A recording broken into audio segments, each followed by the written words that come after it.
Wuzzles. Win 1 for Bumbelion. Created by Mark Donald. Read by Ben Hobbes. Bobby was a little boy who was good at sports. He liked to play them, and he also liked to read about them. So one afternoon, he settled down in his treehouse to read a book about his favorite Wuzzle, Bumbelion. Bumbelion was busy as a bumblebee and as strong as a lion. Best of all, he liked sports too. Bumbelion was also the captain of the neighborhood basketball team, the Wuzzle Wingdings. He marched ahead of his friends as they headed for the playing field. "Come on, Wingdings! King Crocosaurus has put together a new team for us to play. We don't want to be late for our first game with the Croc Sox." Rhinoki frowned. "That King Croc is a big cheat. I don't trust him." Now, said Bumbelion, "we must always look for the good in people." When the Wuzzle Wingdings got to the field, they saw the other team. "Look!" shouted Butterbear, pointing at the mean-looking Croc Sox. "They're not neighborhood players like us. They're all big, tough monsters." But Bumbelion refused to believe that they wouldn't play fair and square. "Don't be upset, Wingdings. You're the best players in the league. I know that if we just do our best, we can beat that team fair and square." "Maybe," said Moosel, but he didn't sound hopeful. Across the field, Croc spoke to his team. "I hired you guys to play for the Croc Sox because you're all mean and tough." "But boss, we don't know anything about basketball." "So what?" King Croc laughed. "Just act tough with those guys and they'll get out of your way." "Remember," grinned Croc wickedly, "I bet a lot on this game. If you guys win, I have lots of money to pay you at the end of the game." The biggest, meanest Sox player smiled a nasty smile. "Don't you worry, boss. Those Wingdings don't have a chance." "Come on, team," shouted Bumbelion. "Don't be discouraged. Remember, winners never quit, and quitters never win." "But Bumbelion," wailed Hoppopotamus. "No buts. Let's just get out there," said Bumbelion firmly, "and show them we're the best basketball players in the land of Wuz." Not feeling very sure of themselves, the Wuzzle Wingdings struggled out onto the field. The Croc Sox towered over them like dinosaurs. Ellaroo gulped and whispered to Moosel, "I wish I were as confident as Bumbelion is." Just before the game started, Bumbelion surprised Croc. He walked right up to him and shook his hand. "It's a fine-looking team you have there," smiled Bumbelion. "You must be proud of them. Well, may the best team win."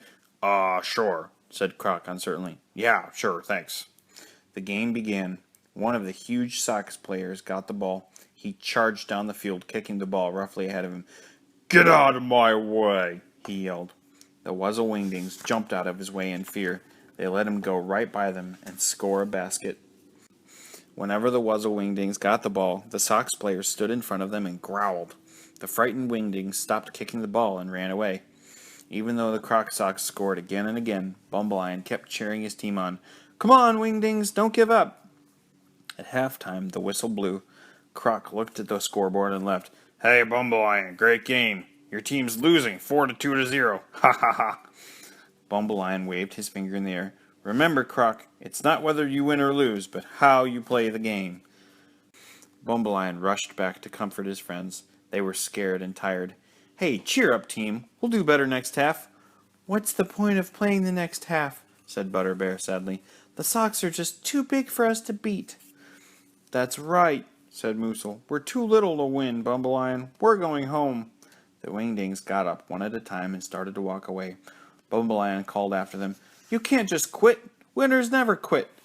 "Yeah, but we aren't winning," grumbled Rhinoki. When Bobby read about the Wuzzle Wingdings giving up, he stood up in his treehouse. "They can't let that cheat King Croc win now. Oh, I wish I could be there to help him. I wish I was in the land of Wuz." Just then, Bobby's baseball cap fell over his eyes, and when he lifted it, there he was on the basket field. When Bumbelion was surprised when Bobby suddenly appeared next to him and said, "Hi, I'm Bobby. We can't let everybody just give up," he called after the team. "Come back, Wingdings. I know the secret of how you can beat the Croc Sox." Bumbelion scratched his head. "I want to hear this secret, too." When the Wingdings heard this, they turned around and came back to listen. Bobby smiled. "It's simple. The Sox may be bigger than you, but they're not better players. If you stop being scared of them long enough, you'll see that they don't really know how to play basketball." Bumbelion jumped onto a bench. "Bobby's absolutely right. Those Croc Sox don't know how to do anything but look mean. You guys are the best players in the league. Just remember what you know. Move fast, pass the ball around, and work as a team. Hippopotamus began to smile. Of course, we can beat these guys easy. We've just been letting them scare us. That's the spirit, said Bumbelion. Then he led everyone in a team cheer. We're the Wingdings, watch us play. We're the Wingdings, hip hip hooray. Hey, boss, said one of the socks. The Wingdings don't sound scared anymore. Yeah, said another. How are we going to win now? Croc poked one of them in the chest. You guys are still bigger than they are. What's the problem? Go out there and win. Bobby joined the Wingdings when they went back into the field, and this time they played great. They raced everywhere, passing the ball to one another. The clumsy socks couldn't catch them. The ball flew over their socks' heads and shot between their thick legs. Time after time, the Wuzzle Wingdings kicked or butted the ball through the hoop. The score is tied, yelled Bobby at last. Huffing and puffing, the clumsy socks cried one last time to stop the Wingdings. They all ganged up in front of their basket. Bumbelion raced toward them with the ball. Now, growled the socks, and they leapt at him. But he scooted to one side, and the socks landed on top of each other in a pile. Bumbelion kicked the ball up through the basket with ease as the final whistle blew. We won! Cried Bumbelion and Bobby together. Croc screamed at his team. You lost the game, you oafs, and I lost my bet, so you don't get paid. The angry socks chased Croc off the field. You didn't tell us those Wingdings would fight back. You made us look stupid. Bobby was right, said Bumbelion. You don't always have to be big to win. The Wingdings shouted, 2, 4, 6, 8. Who do we appreciate? Bobby and Bumbelion. Yay! Bobby gave Bumbelion a snuzzle. You're the greatest, Captain.